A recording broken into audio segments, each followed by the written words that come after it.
Okay, right now I have all the lights turned off.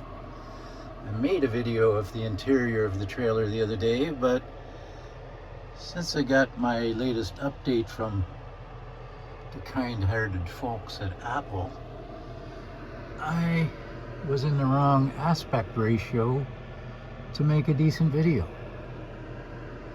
At any rate, one thing I'm doing now is kind of experimenting with this heater, because it seems to get to a certain point where it just shuts itself off and won't run until it cools right now.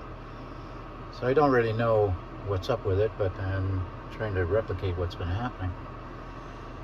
Anyway, I'll turn the lights on. Here's the remote. Just press one button and both lights come on. It also has a color feature, I think.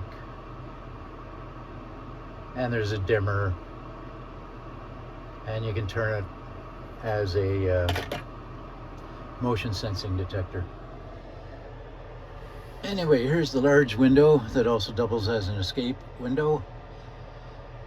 It has the usual bug screen and blackout shades.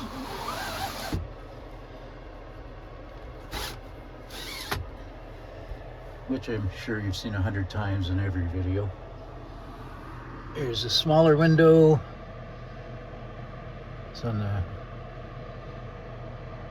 what side is that? It doesn't matter. This is the off side, what they usually call the off side. Not much to look at it that way, usually. And all the electronics. 30 amp hour lithium iron battery. Solar charge controller for the 100 amps or 100 watts of solar on the roof. 3 amp battery tender charger. And this cord feeds up above the roof and outside to a GFCI receptacle on that side of the camper. You see, it's not plugged in. I just plug it in when it needs it. When it's outside, we're sitting in the garage right now. When it's outside, usually it's not plugged in at all. And 750 watt inverter to power a fridge. And there's a thermostat that controls the heater. And I modified this the other day. I added a proper receptacle. It just had a cord end there. I didn't like the look of that. And this makes it much easier to plug and unplug. These are IKEA basically anything holders. A good place for your keys, although, well, there we go. Now it's cycled off. We'll see how long it takes to come back on. And there's some command hooks. You see I've got a towel hanging on one of them now. And the other one on that other side. I probably will move those up a little bit. I think they need to be higher for hanging coats and more towels, I guess. But mostly that would be a place for coats and sweaters. And here's a better view of the IKEA cup holder setup. And behind me is a small window.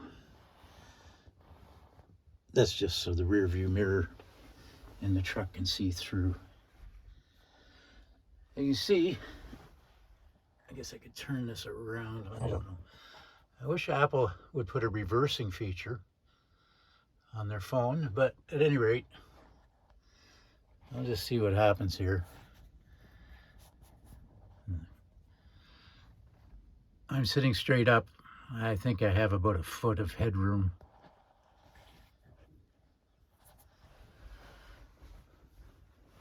And right now, another thing I've added, these little Z brackets. And they are so that the cabin can be an extra inch bigger or longer. There is, in this area, this is a very thick part of the cabin because I wanted extra strength in there.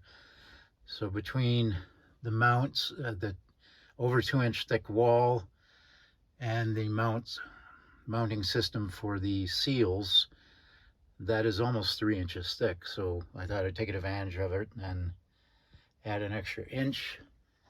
And it just makes a little portable toilet fit in better.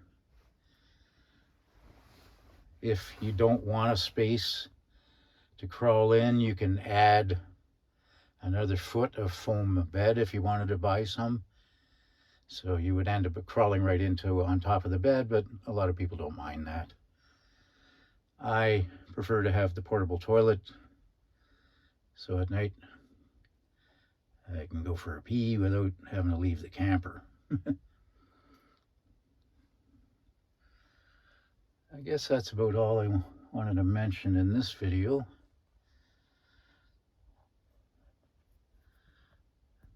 Okay, have a good day.